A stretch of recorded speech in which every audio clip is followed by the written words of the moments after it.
Now, if you're from Florida, you might have heard about the story of Axe Handle Saturday. If you didn't, don't worry.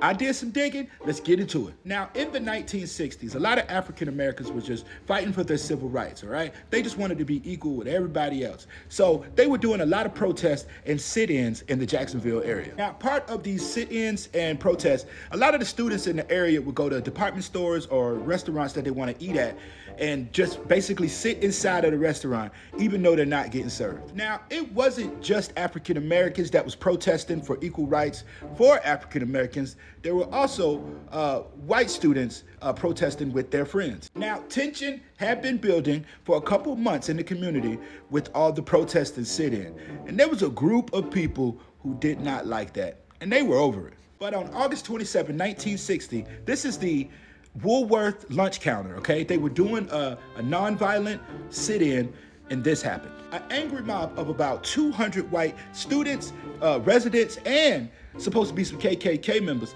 in the mix of all this, but they just come into town and just start wailing on people with baseball bats and axe handles. Now, the police in the area, they didn't do anything. They just let this happen. They let the mob come through and just terrorize the area, basically starting a riot, all right?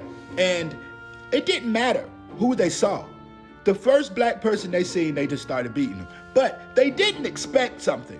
Y'all check this out. But they didn't expect a group of young black men called the Boomerangs. They call them a gang in all the articles, but really, who's doing the gang activity here? But they got to work, and then they started winning the battle. Now, when the police started realizing that the white mob was getting overtaken by the Boomerangs, they step into action and start arresting black people. Now look, I know this is graphic. TikTok, don't take me down, okay? This is for educational purposes. But you could be in this situation and they taking you to jail. Over 63 people went to jail that day, and about 5 of them was white.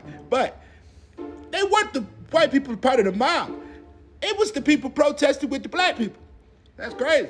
Now, I want to go to the headlines real quick. All right, y'all follow along. Y'all already know how we do. All right, so Axe Handle Saturday, also known as the Jacksonville Riot of 1960, was a racially motivated attack in Hemming Park, since renamed James Weldon Johnson Park in Jacksonville, Florida, on August 27, 1960. Now, nothing was done to the angry mob. Matter of fact, this whole state, the city, councilmen, politicians, they all covered this up. They released some articles in the paper that basically said that the altercation didn't get violent.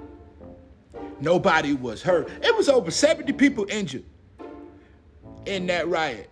And they published about 6 articles all across the state and in news clippings that nothing happened. So they basically just swept it under the rug. It's crazy. The more you know. Peace.